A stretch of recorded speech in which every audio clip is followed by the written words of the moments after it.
You wake up burning. Your throat is closing. Your skin is soaked. Your whole body is shaking like it's trying to throw something out of itself.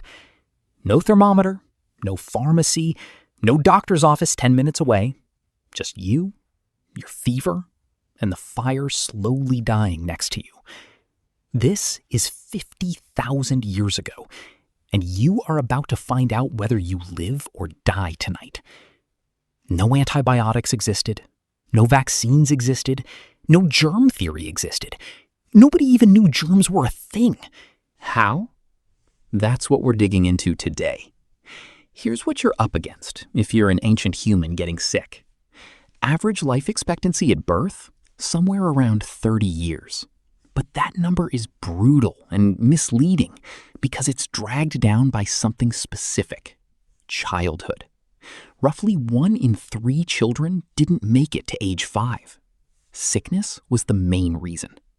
No concept of bacteria, no concept of viruses. Disease was often blamed on bad air, angry spirits, or a curse. And still, some of your ancestors made it through infections that would terrify a modern hospital. You're about to see exactly how. Long before anyone understood why plants healed wounds, your ancestors already knew that they did. You watch an animal eat a certain bitter leaf after getting hurt. You try it yourself. The swelling goes down. You don't know why. You don't need to know why. You just know it works, and you pass that knowledge to your children. This is called zoopharmacognosy, animals self-medicating with plants. And researchers have documented it in chimpanzees, who chew on bitter leaves loaded with compounds that kill intestinal parasites.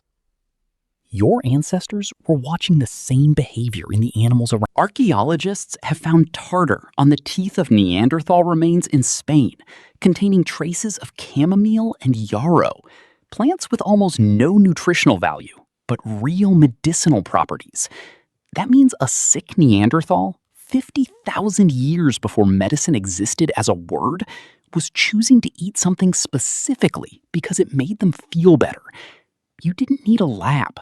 You needed attention, trial, memory, and enough time for that memory to become tradition. In almost every ancient society, one person became the keeper of this knowledge, usually an older woman, someone who had outlived enough sickness to remember what worked and what didn't. She knew which bark stopped bleeding, which root broke a fever, which smoke, breathed in slowly, opened a blocked chest. You brought your dying child to her before you brought them to anyone else. She wasn't guessing. She was running an experiment that had been running for 1,000 years before she was born. Passed mother to daughter, healer to apprentice, one funeral and one recovery at a time. This is why the loss of an elder wasn't just emotional. It was catastrophic. An entire pharmacy, memorized and unwritten, could die with one person. That's part of why grandmothers mattered so much to early human survival. A story for another day. But sickness is where their knowledge mattered most. Now, here's something that might surprise you. Ancient humans didn't understand germs, but many of them still isolated the sick. Not out of science, out of pattern recognition. You notice that when someone in the group got a certain sickness, others who spent time near them got it too. You didn't know why. You just knew, stay away from the sick tent.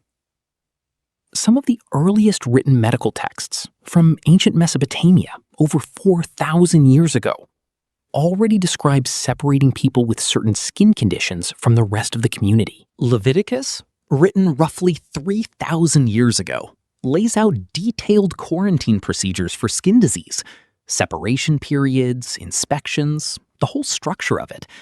This wasn't medicine as we know it. It was observation, repeated enough times that it hardened into law.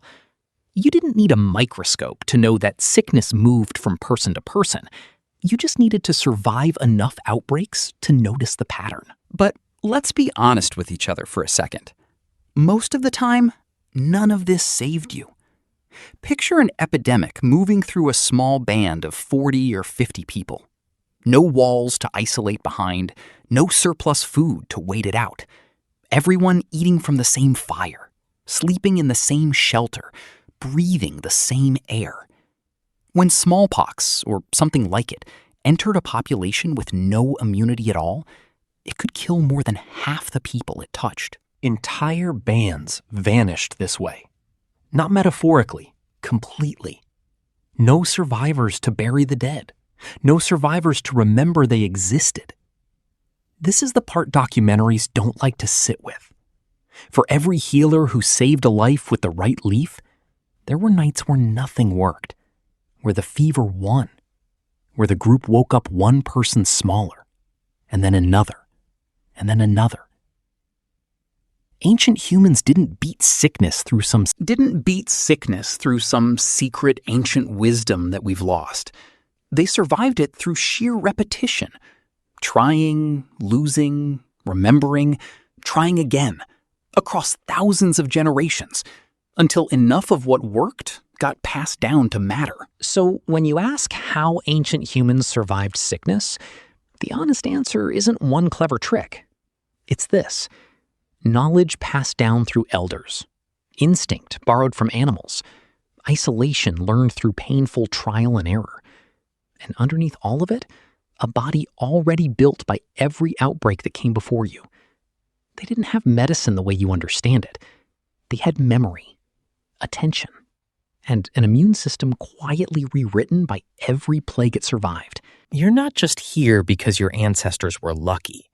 You're here because generation after generation, enough of them figured out just enough to make it to morning.